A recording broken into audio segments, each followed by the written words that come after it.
Amigos, volvemos y ahora estamos con nuestro primer invitado de la noche, Enrique Valderrama. Buenas noches, con quien vamos a conversar un poco sobre coyuntura política y que nos va a dar también algunas señas acerca de lo que está sucediendo al interior del partido aprista. Enrique es militante aprista y también es director del portal político Punto de Encuentro. Buenas noches, Enrique, ¿cómo estás? Buenas noches, encantado de estar aquí. Bienvenido, Enrique. Muchas gracias por la invitación. Enrique, de cara a los comicios del 2020 nos encontramos con un partido aprista un poco golpeado. Hemos visto lo que ha sucedido el día de ayer con la integrante de la Comisión Permanente, Luciana León. ¿Cómo está afectando esto al partido o qué opiniones hay dentro del partido acerca de esto?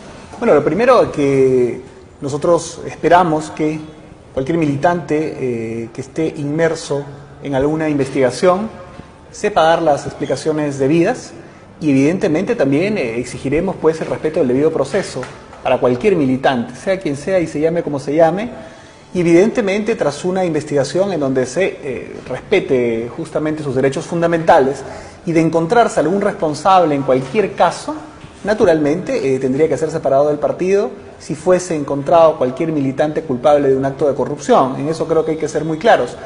Luego también precisar que me da la impresión que no se está actuando, o se sobreactúa, mejor dicho, cuando se trata del partido aprista. Me parece que las investigaciones, o me da la impresión que las investigaciones de parte de la Fiscalía están, cuando menos, direccionadas a tratar con determinada benevolencia a sus amigos, y evidentemente a los partidos de oposición, tratarlos de una manera más dura. Creo que esto está quedando claro a través de estas últimas semanas, cuando menos. Por ejemplo, el allanamiento de la ex pareja de Alan García, por ejemplo, me pareció un exceso, en donde incluso ellos estaban buscando evidencias o estaban buscando de alguna manera algún tipo de pista respecto a Alan García, que ya está fallecido y que además la causa se extingue con la muerte.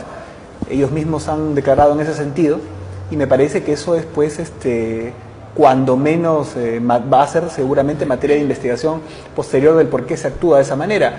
E incluso en el mismo caso de la parlamentaria Luciana León, me parece que es miembro de la Comisión Permanente y me parece que es un allanamiento en todo caso a una parlamentaria todavía. Es ilegal. Y me parece que eso no está en el marco de la legalidad y esperemos que la Fiscalía se esté manejando con estándares adecuados, porque si no, más temprano que tarde va a tener que dar explicaciones de por qué ha actuado de esa forma. Enrique, ya entrando al terreno político de los partidos, ¿consideras que es importante hacer un filtro a los precandidatos que van a postular para estas elecciones del 2020? Sin duda, yo creo que todos los partidos políticos en general tienen que estar comprometidos con evitar que algunas personas que estén inmersos con algún tipo de problemas o que hayan tenido algún tipo de sentencias o que definitivamente pues expresen principios o valores que van más allá del marco de sus características ideológicas, programáticas, porque lo que estamos viendo es que muy probablemente estas elecciones del 2020, con tan poco tiempo de preparación, lo que van a servir es que para que los registros electorales que existan, quizás pues hagan ingresar gente, incluso medio disfrazada como parte del panorama político de oposición. De repente tenemos varios parlamentarios que salen electos por diferentes registros electorales que al final le van a hacer el juego al gobierno. Por eso yo creo importante y fundamental que hay que hacer mucho hincapié respecto al tema de la corrupción y de la limpieza de los candidatos que ocupen pues este Parlamento el 2020, pero sobre todo hagamos una línea divisoria muy clara entre quienes están con el gobierno y quienes son la oposición. Creo que eso es fundamental y yo creo que la oposición, que va a tener que reordenarse, que va a tener que reconfigurarse, tiene que plantear eso. Nosotros somos la oposición, 2, 3, 4 partidos, pero claramente identificados. Y además, nosotros consideramos que lo que ha ocurrido el 30 de septiembre ha sido un quiebre del orden constitucional. Eso hay que decirlo. Y hay un punto importante y fundamental. El presidente dice que participar en estas elecciones significa reconocer que no ha habido un golpe de Estado. Entonces, ¿qué quiere? ¿Que nadie participe?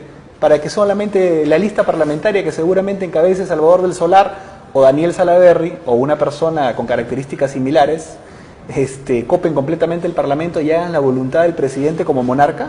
Yo creo que eso no está bien. Así que creo que los partidos, muy bien el filtro por los temas de corrupción, hay que exigirlo y dentro del APRA también lo haremos seguramente.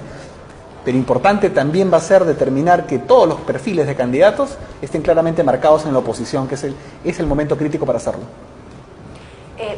Como lo comentamos al principio, es evidente que hay alguna preferencia por los partidos políticos, ya sea el APRA o el fujimorismo, una preferencia, digamos, en el ataque de la Fiscalía. ¿Tú crees que esto obedece a que están intentando desprestigiar a estos dos partidos, sobre todo, dado que las preferencias incluso en las últimas encuestas, todavía les dan, al menos al fujimorismo, un voto importante? ¿Crees que la Fiscalía está siendo utilizada como un brazo judicial, digamos, para ese fin? Mira, cuando no existe un parlamento que pueda fiscalizar y existe un ejecutivo con poderes amplios, que no tiene freno finalmente, y cuando discutíamos que existiendo el parlamento pareciese que hay una influencia importante del ejecutivo sobre la fiscalía, a través de un determinado sector de pensamiento político en el país, hoy día esa influencia, si es que ha existido, y me parece a mí personalmente como una percepción de que es muy evidente. Imagínate ahora que no hay parlamento, ¿qué cosa podemos esperar? Y hay un punto importante sobre lo que señalan, porque no solamente es el asunto político, es decir, los partidos políticos que incomodan al gobierno. Esto se está tornando, y aunque algunos crean que es un poco exagerado, primero que es un gobierno de facto, y cada día empieza a tornarse más en lo que aparentemente podría ser una dictadura. ¿Por qué lo digo? Porque ya no solamente se persigue a los partidos políticos opositores, sino me parece que se va a empezar a utilizar este sistema con todas las expresiones de la vida social en el país que estén en contra de los intereses de Vizcarra y de la continuidad de un proyecto que me parece que, a pesar de no tener norte, lo que sí tiene es una plena ambición para continuar. Te pongo un simple ejemplo, es decir, ya no se van a salvar pues ahora ni gente relacionada, por ejemplo, a la abogacía, por ejemplo. Hemos visto cómo el abogado que está relacionado con el tema del fujimorismo, que ha defendido varias causas allí, ahora es solicitada también su prisión preventiva. Yo no conozco los detalles del caso, no sé si habrán elementos suficientes como para pedir una prisión preventiva de 36 meses. Dicho sea de paso, luego de que ya existe un pleno casatorio que se supone que pone la valla más alta para el tema de la prisión preventiva, no vaya a ser que luego pues empiecen también a perseguir expresiones de la sociedad civil, a colectivos que se organizan, por ejemplo, para ir con algunas plataformas que el gobierno promueve. De repente sus líderes pueden ser judicializados, algunas expresiones, por ejemplo, de determinadas hasta iglesias, de repente, que se organizan para participar en más de un ámbito de la vida política, también puedan ser judicializados. Es decir, le hemos abierto la puerta, me parece, a una cuestión muy peligrosa. Y a algunos que piensan o que dicen que esto puede sonar a una teoría de la conspiración, bueno, miremos lo que pasa pues ahora en Bolivia, ahora en Chile, lo que ha pasado en Ecuador. Creo que estamos hablando de que para analizar un poco la coyuntura política nacional hace falta una reflexión geopolítica que lamentablemente en la clase dirigencial, en la oposición parlamentaria, fundamentalmente el fujimorismo, creo que no ha existido en lo más mínimo, y es una de las causas de las circunstancias que vivimos. Enrique, el presidente dijo que el Jurado Nacional de Elecciones debería interpretar todo ese tema y prohibir la reelección. ¿Qué opinión tienes al respecto? Porque sin embargo el presidente dice que respeta la separación de poderes y al mismo tiempo dice que el Jurado Nacional de Elecciones debería prohibir la reelección de congresistas. Sí, y no solamente eso, sino luego sale pues el señor que es premier, de facto también, hay que decirlo, Ceballos, que no tiene pues un nivel intelectual muy caracterizado, que además es muy famoso, además de por ser servil al gobierno, por tener un tema de alimentos con una hija que creo que ni siquiera reconoció. Y bueno, es la catadura moral de la gente que colabora con Vizcarra. Él ha salido a decir que ellos interpretan que estos parlamentarios que han sido disueltos no pueden ser electos ni el 20 ni el 21. Es decir, se supone que no hay reelección, pero si no hay reelección, entonces puede ser que tú puedas postular dejando una postulación. Pero si no puedes ni el 20 ni el 21, eso quiere decir que no se cumple ese principio. Por lo tanto, es casi un veto. Estos señores en realidad han vetado a este Parlamento, que evidentemente pues no les ha gustado, que evidentemente ha tenido una mayoría que sin duda ha cometido inmensos errores, que ha actuado con miopía, que ha actuado sin un plan.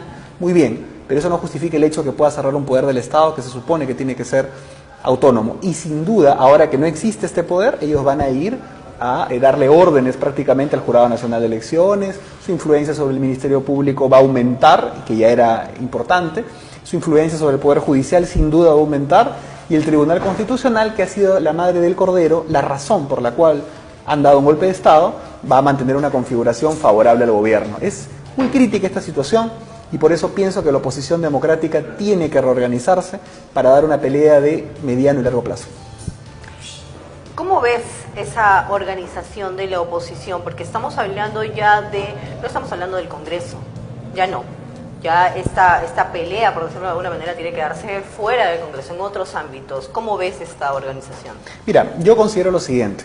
Hay un aspecto institucional que es fundamental, que como demócratas tenemos que defender: la separación de poderes, la autonomía del Parlamento que no se respetó, el hecho de que el Ministerio Público no se ha utilizado como se utilizó en la época de Alberto Fujimori. Pero es algo que está sucediendo. Y no solamente eso, en la época de Alberto Fujimori se utilizó la SUNAT también para perseguir y acosar a alguna gente incómoda. Hoy día pareciese que la SUNEDO se utiliza para eso. Entonces creo que hay similitudes. Esa defensa institucional, yo planteo lo siguiente, que no tiene solamente que limitarse al ámbito nacional, sino tiene que ir hacia el ámbito internacional, que el mundo sepa cuáles son los pasos que está dando Vizcarra para de alguna forma concentrar más el poder y evitar que el país tenga el derecho a una oposición. Es decir, ahora cualquiera que disiente con Vizcarra, estoy convencido que va a tener problemas, definitivamente. Pero además de eso, además de la defensa institucional de la democracia y los valores republicanos, necesitamos entrar al tejido social como oposición, es decir, planteando cosas concretas para las mujeres, para los emprendedores, para los hombres del campo, para los medianos empresarios. El tema económico se va a complicar. Imagínate, y esto lo decía muy bien algún comentarista, si Chile, que se supone que era el ejemplo, está atravesando esta circunstancia, cuando volteen a ver al Perú y dirán algún despistado, de repente inversionista, Chile, que es la referencia, está convulsionado. Bueno, ¿cómo está el Perú? No tiene Congreso. Entonces, ¿ustedes creen que América Latina en ese sentido va a ser atractivo para la inversión? Y algo fundamental que no se están dando cuenta, Chile, Perú, México y Colombia también en una situación complicada, aún manteniendo un gobierno que es consciente de la corrección en términos económicos, pero muy enfrentado hacia adentro con este proceso que vivieron. Pero todo el tema de la Alianza del Pacífico, que fue una iniciativa importante de Alan García y que al final se demostró que pudo llegar a aglutinar la sexta economía del mundo, creo que vive inmensos problemas. Entonces este panorama social se va a complicar y nosotros tenemos que ir como oposición, hablo en general, no hablo solamente de un partido, todos los partidos y colectivos que quieran participar deben tener un espacio, deben tener un momento de articulación conjunta. Y ojalá que iniciativas, por ejemplo, como la Coordinadora Republicana, sirvan para eso. Así es. Para terminar, algo súper cortito. Sí. ¿Cuáles son tus expectativas de las elecciones internas partidarias que se vienen ya? Yo espero y yo pido a todos aquellos compañeros que han tenido ya la oportunidad de conducir el partido, que en aras de la unidad del partido y en aras de su relanzamiento puedan promover nuevas figuras en el partido que existen, que conozcan las bases a nivel nacional, que tengan propuesta, que tengan proyecto, que sepan defender al partido en los espacios públicos, que existen y muchos talentosos compañeros jóvenes en el partido. Yo invoco a los compañeros del APRA, a los máximos referentes del partido, que puedan impulsar este proceso de renovación, porque estoy seguro que así lograremos una reconciliación mayor con la militancia y para eso estaremos en lo que el partido disponga. Bueno, gracias Enrique, ha sido un interesante bloque, te esperamos pronto. Muchas gracias. Y bueno, volvemos con el siguiente invitado.